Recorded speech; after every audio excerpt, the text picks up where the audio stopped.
Hi everyone. Today we are going to understand a method called Simplex method. It is a part of optimization technique where this method will provide the basic feasible solution to the linear programming problem in a systematic manner. So that is very important. So let us start understanding the method by taking an example. Use Simplex method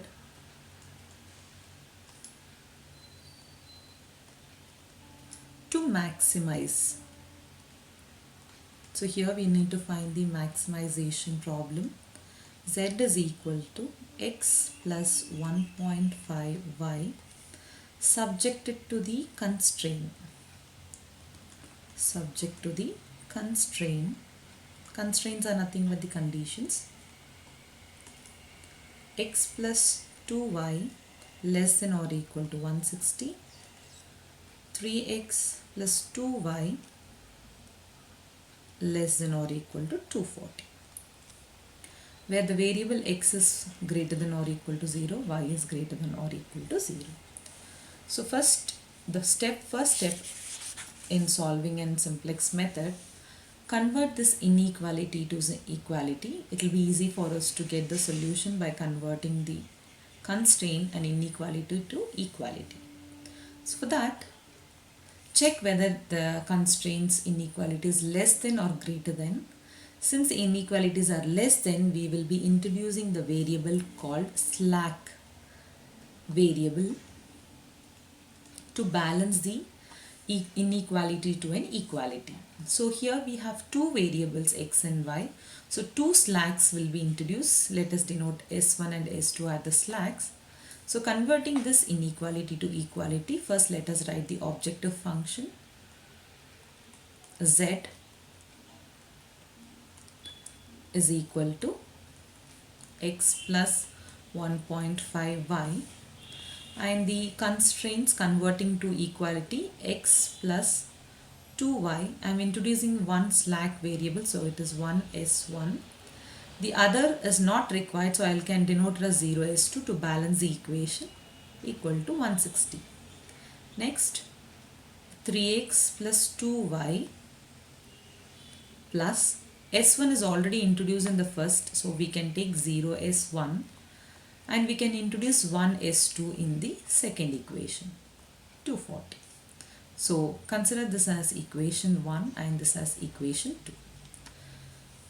The next step is to form a simplex table, which we call it as initial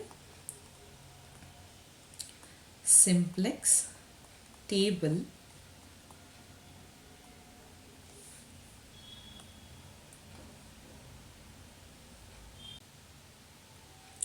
So we have an initial simplex table.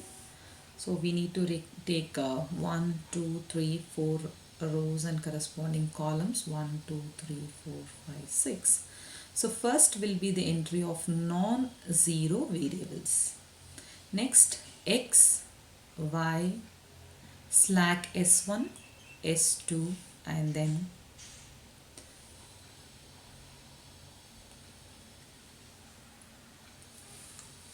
so first what you are supposed to do, fill the non-zero variables. The non-zero variables are nothing but the slack variables s1 and s2, and the last column is nothing but the quantity. Okay, so let us institute the first one. The slack variables we have introduced s1 and s2. Okay, these entries are nothing but the coefficients of x, y, s1, s2 in equation 1 and equation 2. So coefficient of x is 1, coefficient of y is 2, coefficient of s1 is 1 and s2 is 0. Coefficient of second variable, second equation is 3, 2, 0 and 1. The quantities are nothing but the RHS value. For first equation we had 160 and second equation we had 240. Initial quantity will be 0 here. And this portion is for indicator. This is highly important, the indicator delta. So we are aiming to get the solution where this indicator completely becomes positive. When this indicator is completely positive, then you can stop the iterative process. So actually what we have in our expression, z is x plus 1.5y, okay. Because of slack variable introduced, so it is x plus 1.5y. I can write this as 0s1 plus 0s2, okay. This z indicator, we are supposed to write it in the negative value, write it in the opposite sign. So it is x positive 1, so I have to denote it by negative 1, positive 1.5, so it is negative 1.5. We don't have S1 and S2 in Z, so this will be 0 and 0. Quantity is also not mentioned, which we are supposed to find. That's what we need to find, the maximum value, that is equal to 0. So this is all about the initial table. Once the table is done, the next step is the observations you have to make in the indicator. Please check the indicator row. Negative 1, negative 1.5, 0, 0. We are not worried about these things. Just compare between negative 1, negative 1.5. You have to observe the least negative indicator. The least negative indicator, okay. So with a negative sign, numerically large also, we always say that it's a least negative indicator. So among this 1 and 1.5, the least negative indicator will be 1.5. So this corresponding variable, so what is the corresponding variable there? The corresponding variable is y is going to enter, and this non-negative, non-zero variable is going to remove. Any one variable is going to move out. So once you know which variable is entering, the next is you should have a space for this variable to sit. That means among S1 and S2, one has to move out. You have to check which is going to move out. For that, you need to find the ratio. So how to find the ratio? You have to check the corresponding ratio. Quantity divided by the leaving variable. So leaving variable is y. The value for 160, that is 160 divided by 2, and 240, and the corresponding y value is 2. So you have to check, here it is 80 and here it is 120. You have to check among this which is the least value. So among this least value, the least value variable will leave the table, leaves the table. So in that the variable y is going to occupy its position. So you can clearly note here, because of minus 1.5, that is least negative indicator, numerically large, is going to enter, that is y is going to enter. I've used a green arrow mark. And when we find the ratio, that means this is a column. With this column we have found the ratio with the quantity, that is 160 by 2 and 240 by 2. Among that, the least value was 160 by 2, which was 80.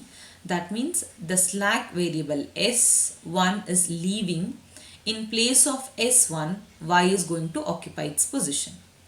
So here you need to make a note, when y is going to occupy its position, you should find the pivotal point. That means the intersection of leaving variable and entering variable. You can see this is a leaving variable and this is entering variable. This is what we call pivotal point. This has to be made 1 and the other elements has to be made 0 by elementary row operation. So that's our second step. So now we have to make sure the variables are entering. So S1 left out the table. So here y is going to enter. The other values remains the same, S2, and this is delta, this remains the same. This is 3, 2, 0, 1, 240. Okay, all this remains the same. Minus 1, minus 1.5, 0, 0 and 0. As I told you, the pivotal point has to be 1. You can see the previous table what we have already made. So to make this pivotal point 1, I have divided this entire equation by 2. So when we divide the entire equation by 2, so what we get? 1 by 2, this is 1 and this is 1 by 2 and you get 0. 160 by 2 is 80.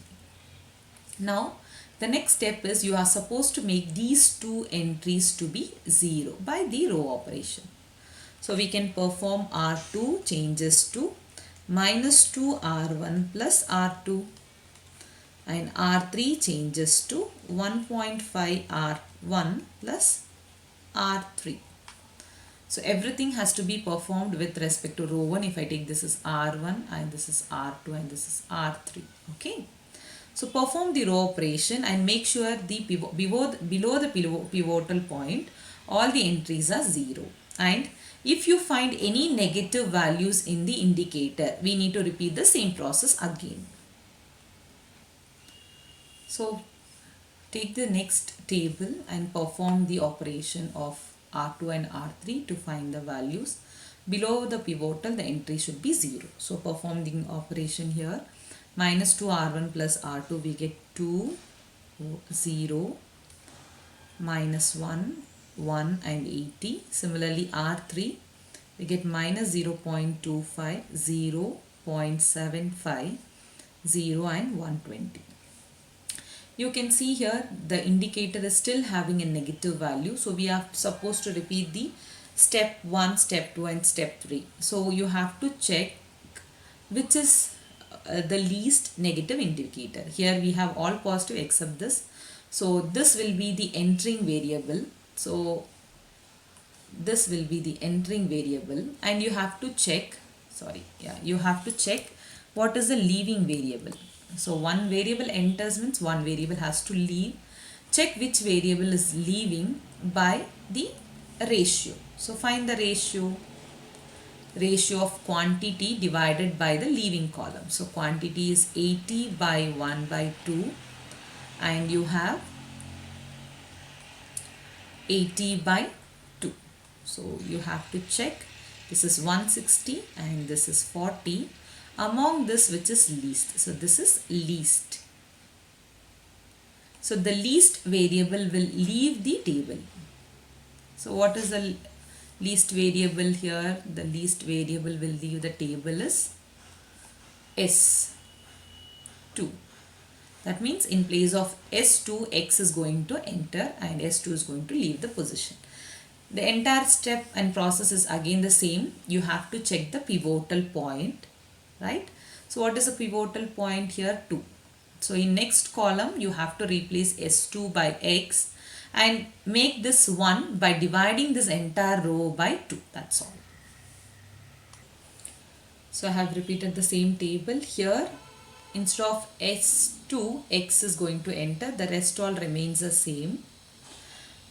There is a change happening in the third row because we are dividing it by 2. The other entries you can copy down. So it was 1 by 2, 1, 1 by 2, 0 and 80.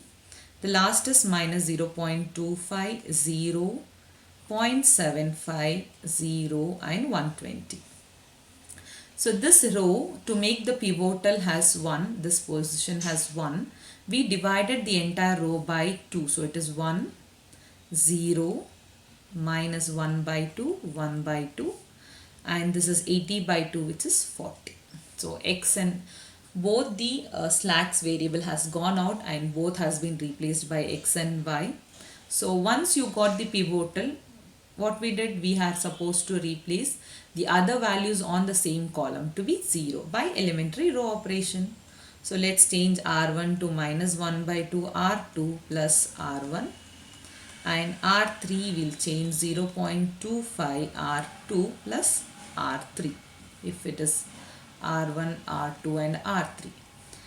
On performing the row operation, we will get these values to be 0. And what is your next step? Examine, is there any negative value in the indicator? If there is no negative value, whatever the answer we get in this position, that will be the maximum, okay, corresponding to the values what we have for X and Y in the quantity. So here we have taken a table again. There is no change for this because we are applying the operation only for first and the third row. So you can write the second row value directly. For the first row, we have used the operation minus 1 by 2 into R2 plus R1. So based on that, we have data 0, 1, 3 by 4, minus 1 by 4 and 60. And for R3, we have taken 0.25 R3, R2 plus R3. So that is 0, 0, 0 0.625, 0 0.125 and 130. So you can see the indicator is all positive. So if you see any one negative value, you are supposed to repeat the same process, find its corresponding ratio, the negative indicator with least negative value, then that means numerically large. That will be the entering variable, and correspondingly find its ratio, so that you will be know which variable is going out and which variable is entering. And once it is done, find the pivotal point. Once you have got the pivotal point as 1, make the other elements on the same column to be 0 by performing the row operation. So here we have got all are positive. Since all are positive, we can stop the process. You can stop the process when there is no negative indicator. That means all are positive. So now you have to check the last column which gives the optimal solution. The last column gives the optimal solution. So how to find the final answer then? See, we have z, the objective function, which was x plus 1.5y. Okay, that is z max is equal to, what is the maximum value we have reached? 130. How we get 130? When x, see the value of x, 40 and y 60. So this is how you need to find the value of x and y when it is a maximization type. I hope this problem is clear to everyone. Thanks for watching, and we will meet in the next video.